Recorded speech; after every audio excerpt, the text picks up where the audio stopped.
Today I'm making Tepache, which I don't know how to pronounce, but it's a fermented traditional Mexican drink made out of pineapple rinds, which is a recipe I found because I didn't want to waste the rind anymore when I bought a fresh pineapple. This pineapple is actually somewhat overripe because if I buy a green pineapple, I want to use it immediately, and if I buy a perfectly ripe pineapple, it ends up going a few days.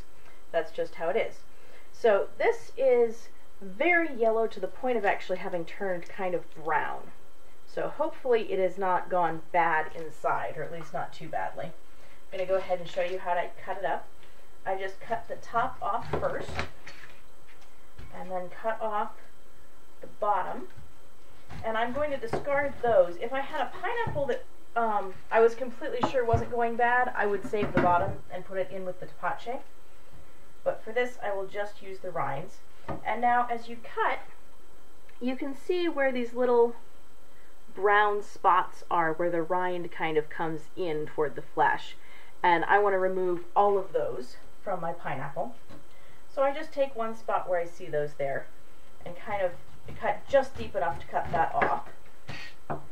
And then I go from the edge here to the edge of another one of those spots, making sure that I'm getting all of the brown rind off as I cut. And then I just go around the pineapple like that. It's really not that scary of a thing to cut up a fresh pineapple. It's not any worse than any other cutting or peeling that you do in the kitchen.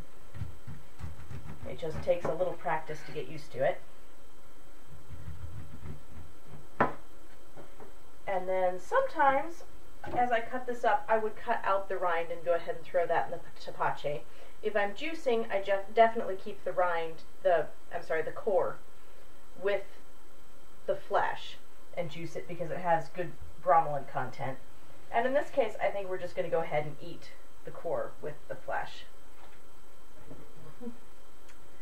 Now I take a big bowl and I take all of these pieces of pineapple rind here. I'm checking to make sure they don't have any bad spots, but actually this may have been close to a perfectly ripe pineapple. Those all seem to be perfectly fine. And then I add 10 cups of water.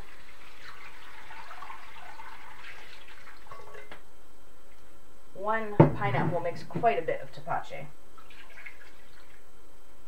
And then I'm going to take from over here the sugar mixture. This is turbinado sugar melted into water, or dissolved into water, and then allowed to cool a little bit. And then I have here some ginger, just a sprinkling of ginger, maybe a quarter of a teaspoon. That is my own addition to the recipe, that is not traditional. And then cinnamon. You can use cinnamon chips for this. I usually am more likely to have ground cinnamon around, and maybe more like a teaspoon of cinnamon. I'll just kind of mix that in there.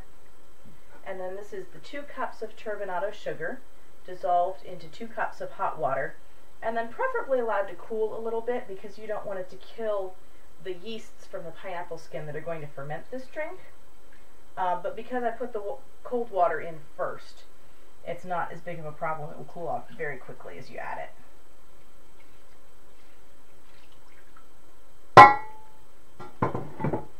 And then I'm going to take this bowl and just cover it with a clean dish towel and let it sit for 2 days, and it should get just a little bit bubbly around the pineapple rinds by that point. I'll go ahead and show you how I finished cutting up this pineapple here. I've cut it in half lengthwise, and I normally do my pineapple in slices, like spears, this way rather than slices the other way. And if you want, you can just remove the core by cutting down like this across the middle, and then you can either slice this way for smaller slices and chunks, or slice this way for the pineapple spears that I normally do. And then you can cut these in half or into chunks if you like. This Tepache has been sitting for about 3 days fermenting, and it's nice and bubbly now. You can see some foamy bubbles on the top. So I'm going to go ahead and take it out of the bowl and stick it in the fridge. I forgot to mention when I put it in, I like to put this small plate on top so that it holds the pineapples down underneath the water, the pineapple rinds underneath the water, and that way they don't mold. A couple little ones escaped here, but I see no signs of mold, and as I said, very bubbly and foamy, so it looks really good. It's a little darker than Tepache that I've made before. I may have put in more cinnamon than I normally do, and I also suspect that the different kind of sugar that I used is a little darker than the previous sugars that I've used.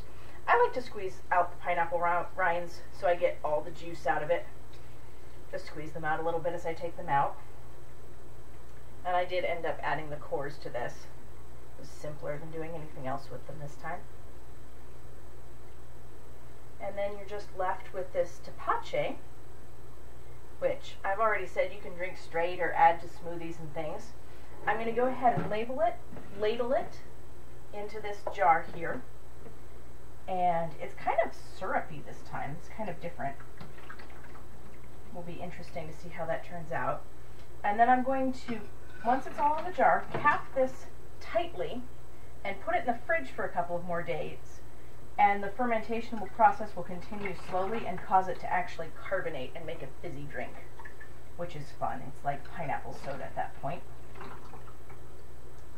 And as usual, how long you let this ferment is kind of up to you.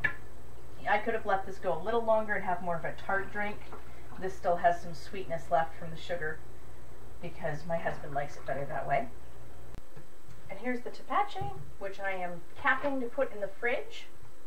And there is fermented pineapple drink made out of scraps which you would otherwise just throw away and would go to waste. So, one of my favorites. Cheap, yummy, healthy, easy. What more could you ask for? Tepache.